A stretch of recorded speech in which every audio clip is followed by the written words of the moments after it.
सबके सामने अपनी बेटी धीमा को थप्पड़ मार।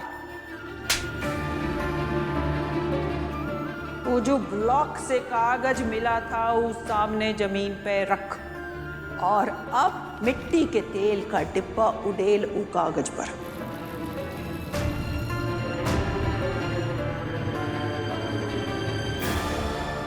अब चला। और वो भी बिना देर के।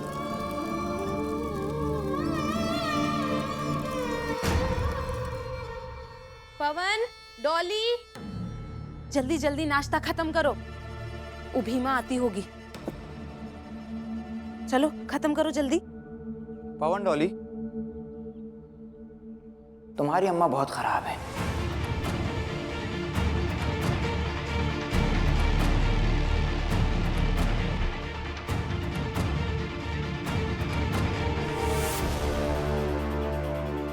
इक्का फालतू बातें कर रहे हैं देवर जी बच्चों के सामने।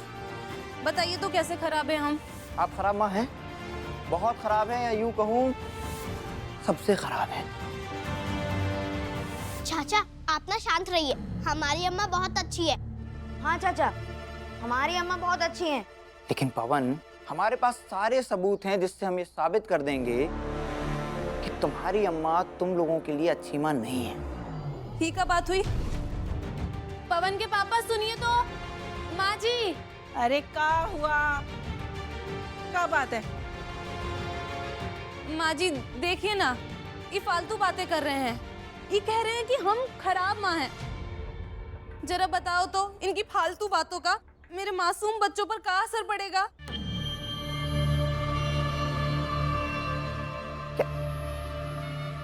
क्या कहा भाभी अभी आपने? फिर से कहिए। मैराओ का सुनाई नहीं दिया? क्या कह रही तुम्हारी भाभी? अरे दिन भर सज धज के आवारागर्दी करते, ज्ञान की बातें करते घूमते हो, इससे अच्छा है कुछ ढंग का काम धंधा कर लो। और ये क्या फालतू की बातें करते घूम रहे हमारे बच्चों से? तुम्हारी फालतू की बातें मन में लेके घर से बाहर जाएंगे, फिर दिन भर इन्हीं बातों पर सोचेंगे। क्या असर पड़ेगा तुम्हारी इन बातों का इनके मासूम से मन पर?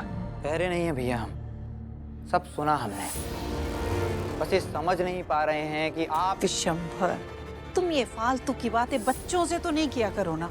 अच्छा, और जो आप लोग बच्चों को रात में गलत सिखा रहे थे उसका क्या अम्मा? विशंभर, क्या गलत सिखा रहे थे? यही कि पढ़ना लिखना गलत है। अरे पढ़ाई लिखाई से थोड़ी कोई अव्वल आता है। पढ़ाई लिखाई तो बेकार की चीज है।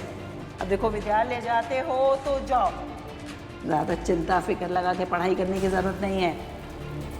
अरे पढ़ाई लिखाई से कौनो बड़ा नहीं होता, बिरादरी से बड़ा होता है। अगर बिरादरी से बड़े हो तो समाज में स्तर ऊंचा रहता है। शिक्षा समाज की दिशा तय करती है।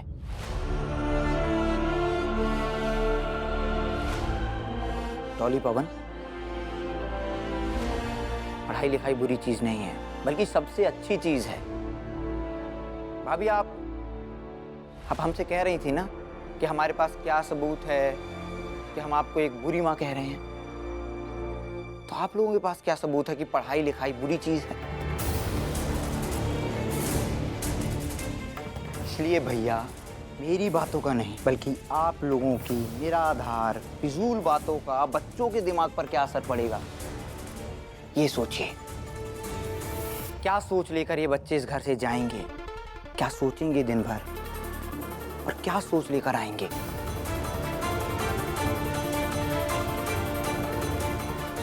पवन, डॉली, बेटा, माएँ बुरी नहीं होती हैं।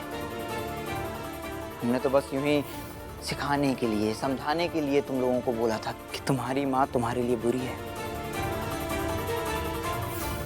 माएँ तो सबसे अच्छी होती हैं। ठीक इसी तरह पढ़ाई भी अच्छी चीज है। इंसान और समाज के विकास के लिए जरूरी चीज है।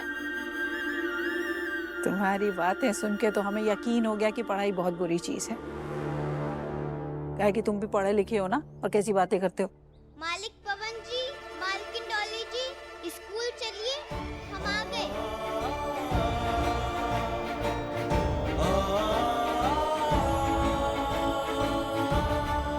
एक लड़ाई के खत्म होने पर हार ना मानकर दूसरी लड़ाई के लिए कमर कस के तैयार होना होगा, ना कि हार मानकर अपने हथियार पानी में फेंकना होगा। बड़ी लड़ाई लड़ते वक्त छोटी छोटी लड़ाइयाँ हारना कोई गलत बात नहीं है। मौके मौके पर समझौता करना कोई बुरी बात नहीं है। और गुस्से की आग में अपने लक्ष्यों को जला देने से हमेशा अच्छा होता है कि उस गुस्से को पाल कर पोस कर अपनी ताकत और अपनी प्रेरणा बना लो। पवन, डॉली, भीमा आ गई है। जाओ तुम लोग, जाओ विद्यालय। कल से परीक्षा है ना तुम लोगों की, अच्छे से तैयारी करो। चलो बच्चों, सुन ली ना चाचा की नसीहत। देखा कैसे तुम्हारे ज्ञानी चाचा पढ़ लिख के खुद तो देश के राष्ट्रपति बन गए हैं ना। इसीलिए तुम्हें कह रहे हैं कि पढ़ लिख के कुछ बनो। और सुनो, तुम्हारे जो विशंबर चाचा है ना, इनकी बातें एक कान से सुनो और दूसरे कान से महल की तरह बाहर कर दिया करो। आप काहे फिक्र कर रहे हैं बाबूजी? वैसे भी विशंबर चाचा की बातें फालतू ही लगती हैं हमें। और हमें तो ऐसा भी लगता है कि हमारे चाचा नहीं, वो भीमा के चाचा हैं।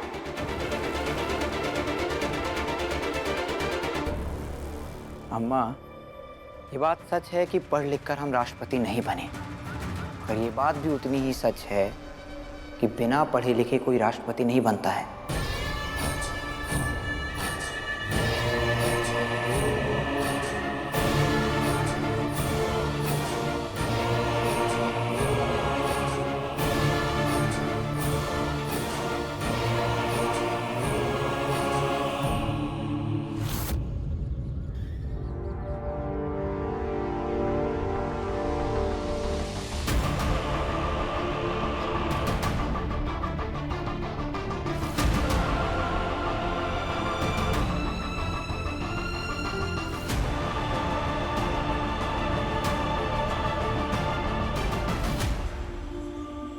देखा रहिए, याद है ना कल तेरे साथ क्या हुआ?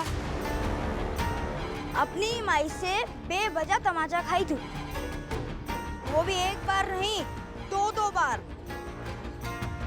ऐसा तमाशा तुम छोटी बिरादरी वालों के साथ सिर्फ हमारी दादी कर सकती है। ये है उनकी हैसियत। आंखें ऊपर कर कर काहे खड़ी है हमारे सामने? नीचे कर।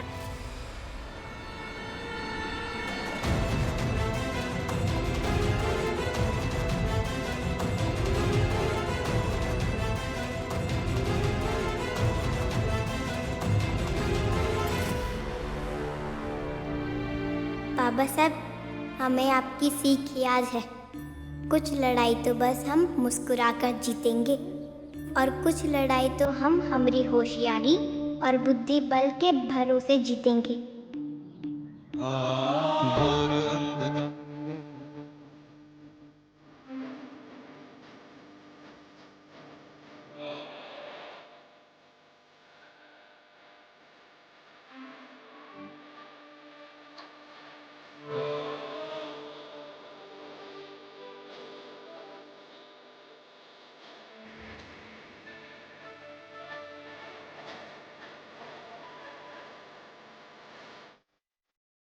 एक नंबर की ढीठ है ये भीमा। इतना झाड़ा उसे, पर फिर भी बेशर्मों की तरह हमारे ही मुंह पर हंसकर चली गई। चलो ली।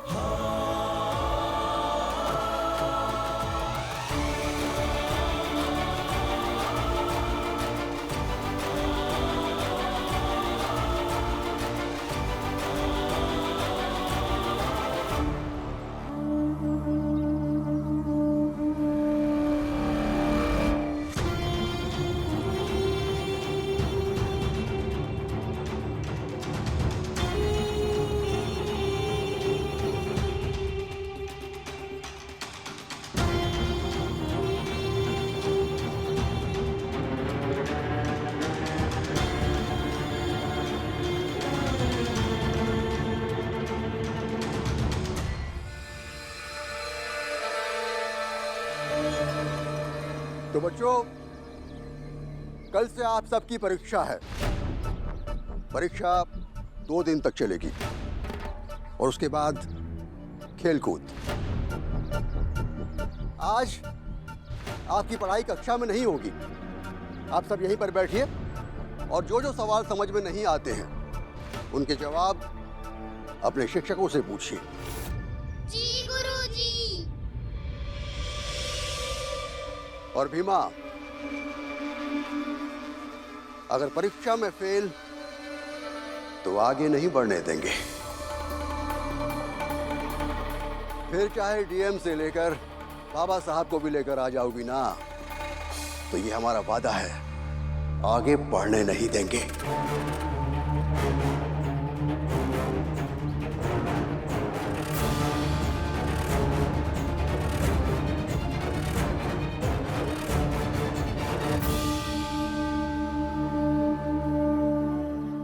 कबूल है? कबूल है गुरुजी।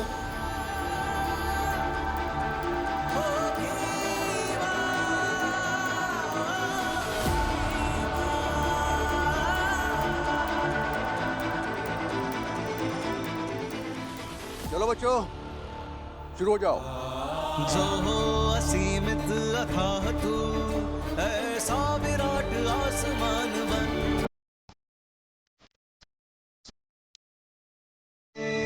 जिससे टकरा के चट्टान बन, तू है इतिहास।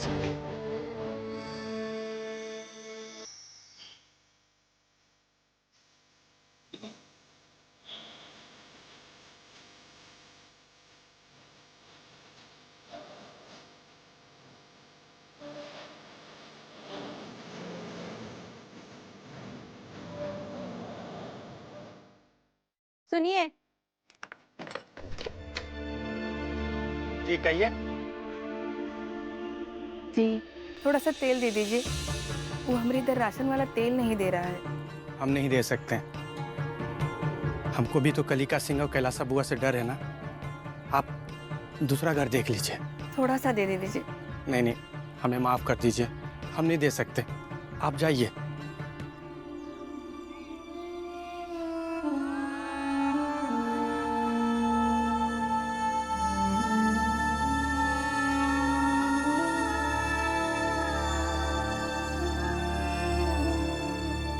धनिया, कौनो तेल नहीं देगा। ऐसे मत कहिए, कोनो ना कोनो दे ही देगा। कोशिश तो करने दीजिए।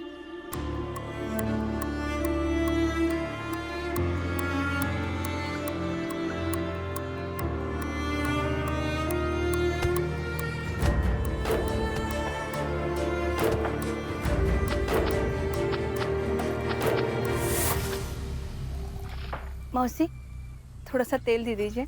नहीं बेटा, नहीं दे सकते।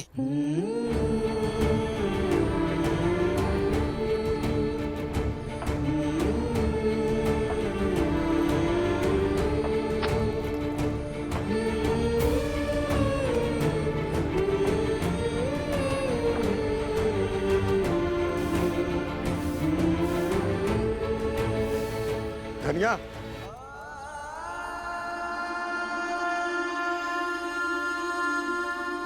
हम कह रहे हैं ना, कौनो तेल नहीं देगा।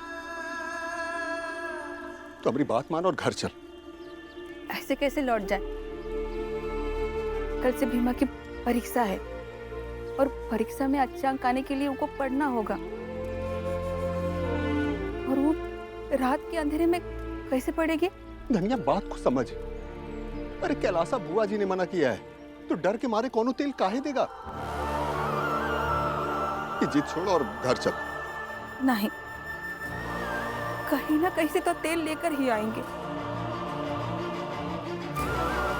वह विद्यालय में भीमा परीक्षा की तैयारी कर रही होगी। रुक्री माई तेल जुटाने की मेहनत करेगी यहाँ।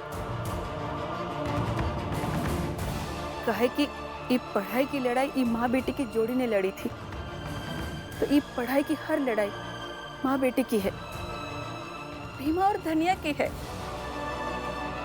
ये मिट्टी का तेल हम कहीं ना कहीं से तो लेकर ही आएंगे।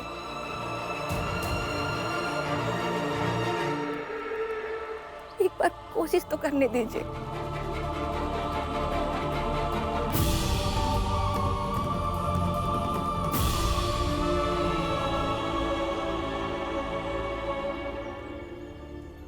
दादी, थोड़ा सा तेल दे दीजिए। वो कहा है कि कल से भीमा की परीक्षा है और भीमा रात में पढ़ नहीं पाएगी।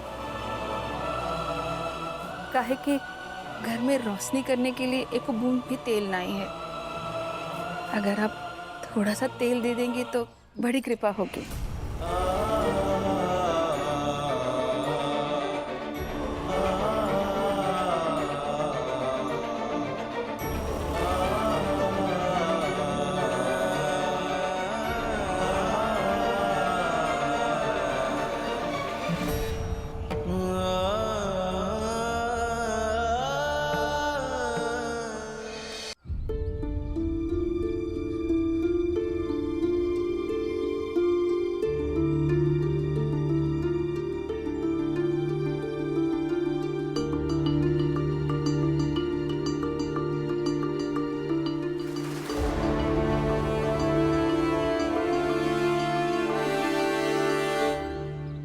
गुरुजी,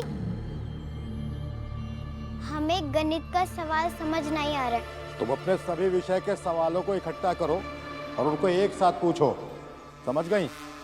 और तब तक चुपचाप बैठी रहो।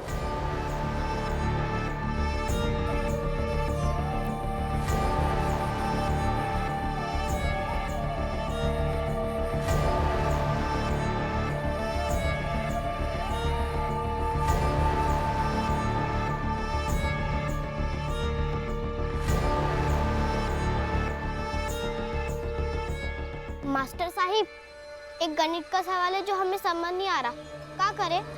करना क्या है? तुम तो कैलाशा बुआ की नातिन हो। तुम्हारे हर सवाल का जवाब हम देंगे। हमारे पास आओ, हम हल करेंगे।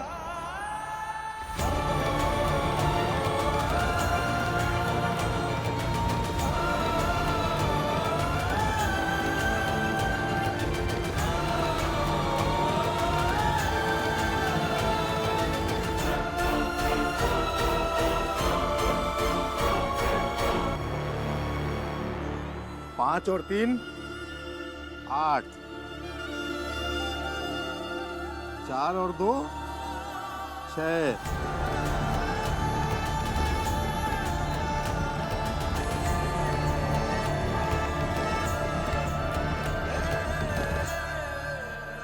कोई भी कारगर चीज बनाने में समय लगता है भीमा।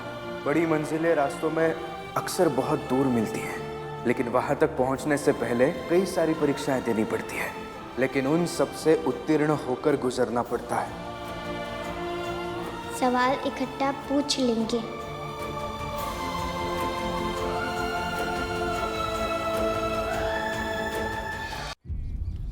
राम जतन, डिबरी से इनको थोड़ा तेल दे दे।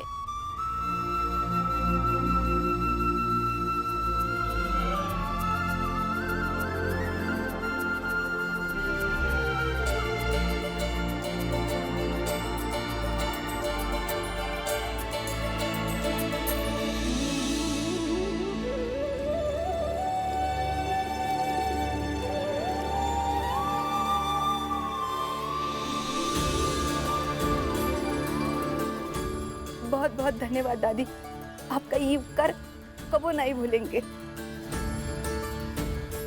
धन्यवाद।